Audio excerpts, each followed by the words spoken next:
Movie की शुरुआत में एक फेरीटेल वर्ल्ड ऑरेडोन के बारे में बताया जाता है, जहाँ सब फेरीटेल कैरेक्टर्स अपने बच्चों के साथ रहते थे। अपनी दुनिया में शांति बनाए रखने के लिए उन्होंने सारे विलन्स को एक दूसरे आइलैंड पे कैद कर दिया, लेकिन फिर अगली पीढ़ी आपस में मिली और उन्होंने देखा कि विलन्स भी अच्छे हो सकते हैं। ऐसे ही ब्यूटी और बीस्ट की सबसे बड़ी विलन की बेटी उमा से दोस्ती हो गई और विलन्स के लिए भी ऑरेडोन का रास्ता खुल गया। फिर जब ब्यूटी और बीस्ट को और देशों से दोस्ती बढ़ाने के लिए जाना पड़ा तो उन्होंने ऑरेडोन के स्कूल की जिम्मेदारी उमा को दे दी और इस तरह उमा ऑरेडोन की पहली विलन प्रिंसिपल बनी। प्रिंसिपल बनते ही उमा ऑर्डर देती है कि अब यहाँ वो सब बच्चे पढ़ने आएंगे जो पहले कभी नहीं आ सके, जैसे कि वंडरलैंड की सबसे खतरनाक रेड क्वीन की बेटी। ये सुन के फेरी को उमा का आइडिया अच्छा तो नहीं लगता, क्योंकि वंडरलैंड से सालों से लोगों का कोई रिश्ता नहीं था, पर उमा के फैसले के आगे वो कुछ नहीं बोल पाती और रेड क्वीन को मैसेज सेंड कर देती है। अगले सीन में एक नई दुनिया यानी वंडरलैंड का सीन दिखाया जाता है। वहाँ दिखाया जाता है कि सारी प्रजा रेड क्वीन से यानी ब्रिजिट से बहुत डरती है और उसके रूल्स फॉलो ना करने पर ब्रिजिट फौरन उस इंसान का सर कटवा देती है। पर एक इंसान है जो रेड क्वीन के खिलाफ जाता है और वो है उसकी अपनी बेटी यानी रेड रात को सोल्जर्स की नजरों से छुप के सिटी को तबाह करने लगती है। ऐसे भी उसका गुस्सा ठंडा नहीं होता तो वो ब्रिजिट के पोस्टर को ही तबाह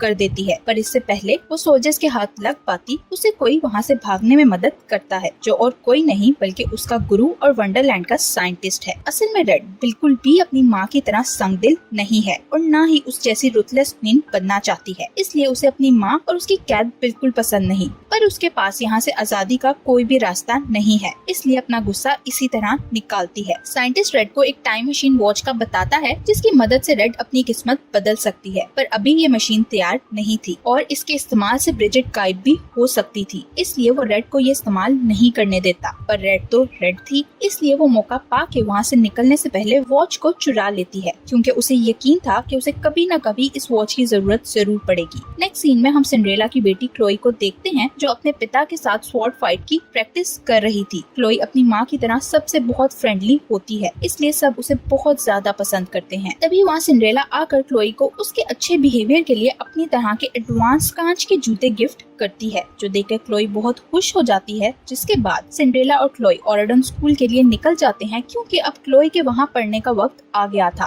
पर क्लोई के पिता अपने किसी काम की वजह से उनके साथ नहीं जा पाते। दूसरी तरफ वंडरलैंड में ब्रिजिट यानी रेड क्वीन को दिखाया जाता है, जो रात की तबाही की वजह से गुस्से से लाल हुई पड़ी थी, पर अपना खराब पोस्टर देखकर तो उसका पारा आसमान को चढ़ जाता है। इस आग में घी डालने का काम कमांडर करता है, जब वो बताता है कि वो कल्प्रिट को नहीं पकड़ सका। ब्रिजिट खुद कमांडर को सजा देने की बजाय रेड को आगे कर देती है ताकि वो फ्यूचर क्वीन बनने के लिए तैयार हो सके, पर रेड किसी को बिला वजह तकलीफ देने के हक में नहीं थी, इसलिए ये सब यही रोकने की कोशिश करती है, पर उसकी माँ के होते हुए ऐसा नहीं कर पाती। आखिर में उसे अपनी माँ के मुताबिक अपने दिल पर पत्थर रखते हुए कमांडर का सर कलम करने का हुक्म देना पड़ता है, पर इससे पहले वो बेचारा कमांडर दर्दनाक मौत मरता साइंटिस्ट उमा का लेटर लिए क्वीन के पास आ जाता है, जिसमें रेड को ऑरेडोन में पढ़ने की पेशकश दी गई थी। रेड को इसकी कोई खास उम्मीद तो नहीं थी, क्योंकि ब्रिजिट ने उसे कभी वंडरलैंड से बाहर जाने की इजाजत नहीं दी, पर हैरत अंगेज तौर पर वो रेड को वहाँ भेजने के लिए तैयार हो जाती है। ये सुन के रेड की तो खुशी की कोई इंतहा नहीं रहती और फिर वो अपनी माँ के साथ अपनी जिंदगी के एक नए सफर पर निकल जाती है। ब्रिजिट रेड को लेकर ऑरेडोन के स्कूल में पहुँचती है, जहाँ नए आए हुए बच्चों के लिए एक सेरेमनी रखी गई थी। स्कूल में उन्हें सिंड्रेला और क्लोई भी नजर आते हैं। यहाँ हमें पता चलता है कि सिंड्रेला और ब्रिजिट पहले ही एक दूसरे को जानते हैं, क्योंकि वो दोनों स्कूल टाइम में साथ थी। सिंड्रेला ब्रिजिट से बात करने की कोशिश करती है, लेकिन ब्रिजिट उससे सीधे मुंह बात नहीं करती। सिंड्रेला को ब्रिजिट की ये बात अच्छी नहीं लगती, लेकिन वो उसे कुछ नहीं कहती। सेरेमनी शुरू होती है तो ब्रिजिट रेड को एक मिरर देती है। वो रेड से कहती है, तुम इस मिरर की मदद से अपना फ्यूचर देख सकती हो, लेकिन रेड को ये मिरर नहीं चाहिए था, पर ब्रिजिट के बार बार कहने पर रेड को मिरर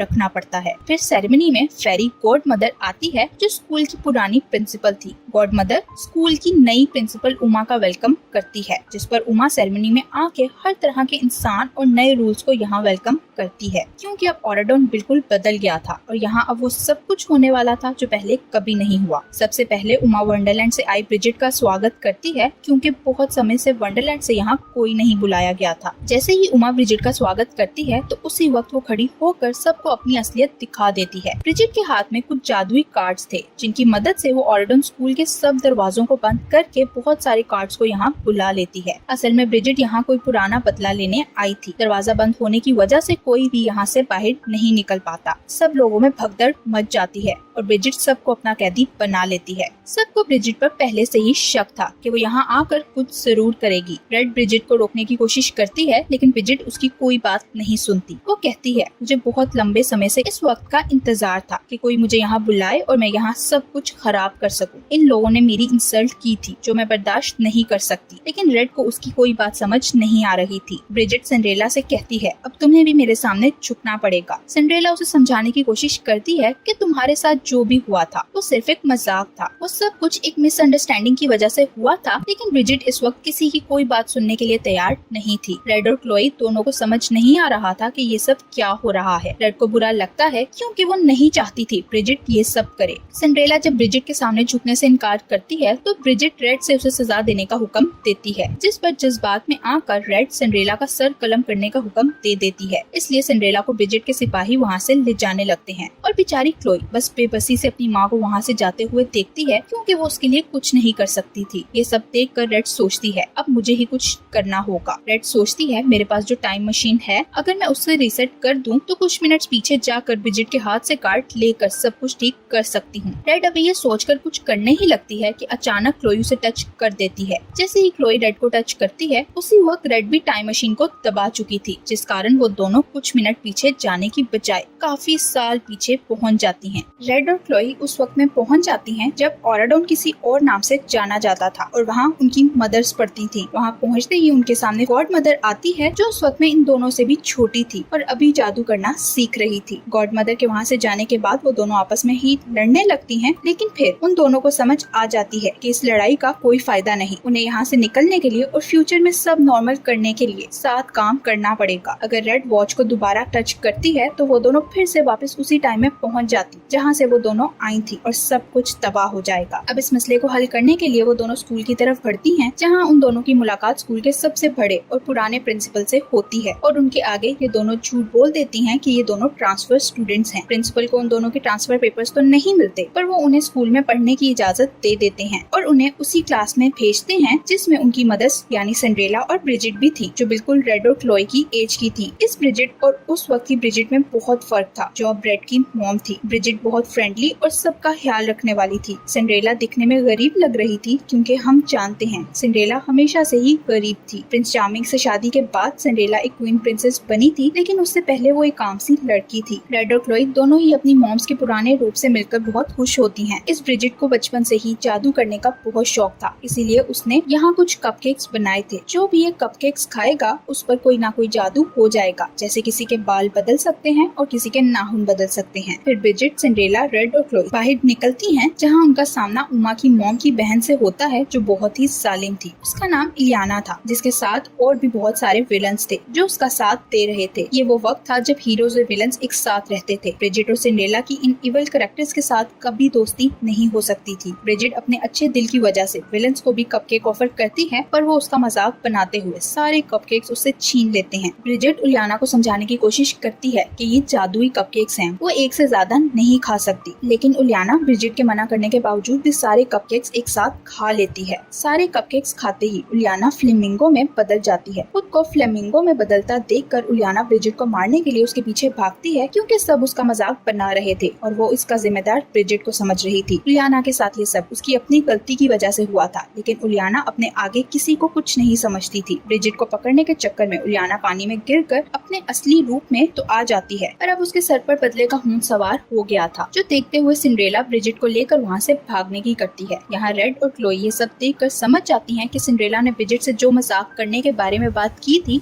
वो यही बात थी। इलियाना गुस्से में आकर ब्रिजिट से बदला लेगी, इसलिए ब्रिजिट भी विलन बन जाएगी। वो दोनों सोचती हैं हमें इस प्रैंक को रोककर सब चीजों को गलत होने से बचाना है। यहाँ प्रिंस चार्मिंग भी दिखाया जाता है, जो एक रॉयल फैमिली से था, फिर भी बचपन से सिंड्रेला को पसंद करता था। सब जानते थे सिंड्रेला को कोई भी पसंद नहीं कर सकता, क्योंकि वो एक तो गरीब थी और दूसरा अपने बारे में में हमेशा नेगेटिव ही सोचती थी। फिर भी ब्रिजिट उसकी बेस्ट फ्रेंड थी और उसे दिल से प्यार करती थी। इधर रेड और क्लोई सब कुछ ठीक करने से पहले यहाँ अपनी अपनी मॉम के साथ कुछ वक्त बिताना चाहती थी। वो दोनों सिंड्रेला के घर पहुँचती हैं तो उन्हें पता चलता है कि सिंड्रेला हर वक्त अपने बारे में हमेशा बुरी बातें ही क्यों बोलती रहती है। असल में सिंड्रेला की सौतेली मॉम उससे बहुत ज्यादा काम करवाती थी। सौतेली मॉम के साथ उसकी 2 बेटियां भी रहती थी जो सिंड्रेला के साथ नौकरों जैसा बर्ताव करती थी। इन दोनों को अपने घर में देखकर सिंड्रेला उन्हें यहाँ से जाने का कहती है, लेकिन वो दोनों वहाँ से जाने से मना कर देती हैं। वो इन दोनों से कहती है, मुझे स्कूल में जाने दिया जाता है, मेरे लिए यही बहुत बड़ी बात है। रेड और क्लोई सिंड्रेला को समझाने की कोशिश करती हैं कि तुम बहुत अच्छी लड़की हो। अभी सिंड्रेला उन दोनों की बातें सुन ही रही थी कि इसी बीच क्लोई के हाथ से एक वाज टूट जाता है। ये देखकर सिंड्रेला चिल्लाते हुए उसे कहती है, तुम तो एक प्रिंसेस हो, लेकिन मैं प्रिंसेस नहीं हूँ। अब इसका अजाब मुझे भुगतना पड़ेगा। तभी सिंड्रेला की सौतेली माँ भी वहाँ पहुँच जाती है और सिंड्रेला पर चिल्लाने लगती है। सिंड्रेला की मॉम उसका खाना भी बंद कर देती है, जो देखकर क्लोई को बहुत बुरा लगता है और वो सोचती है, मेरी मॉम के साथ उनकी लाइफ में कितना कुछ बुरा हुआ है और मैं उनकी मदद भी नहीं कर पा रही। रेड और क्लोई जानती थी उलियाना अपने दोस्तों के साथ मिलकर जरूर कुछ न कुछ करने वाली है, इसलिए वो दोनों उलियाना का पीछा करती हैं। उलियाना अपने दोस्तों के साथ एक सीक्रेट जगह पर पहुंचती है जहां उन्हें उसके प्लान का पता चलता है कि वो एक काले जादू वाली कुक बुक की मदद से फेस्टिवल वाले दिन ब्रिजिट से बदला लेने वाली है। अब इन दोनों का अगला टास्क उस बुक को उलियाना से पहले ढूंढना था। उन्हें यकीन था कि ब्रिजिट के पास ही बुक जरूर होगी क्योंकि उसे कुकिंग का बहुत शौक है, जिस पर वो दोनों उसके डॉर्म रूम में जाती हैं, जो देखकर रेड बिल्कुल हैरान हो जाती है। उसकी मॉम एक कलरफुल लाइफ गुजार रही थी जो वो हमेशा से जीना चाहती थी, पर अपनी फ्यूचर क्रूअल मॉम की वजह से ये नहीं कर पा रही थी। जब तक ब्रिजिट बुक ढूंढती है, वो दोनों उसके रूम में पड़े फ्यूचर दिखाने वाले मिरर से फ्यूचर देखती हैं, जिससे उन्हें पता चलता है कि ब्रिजिट ने सिंड्रेला को मरवा दिया है और अब चार्मिंग भी उसके कदमों में पड़ा है, जो देखकर दोनों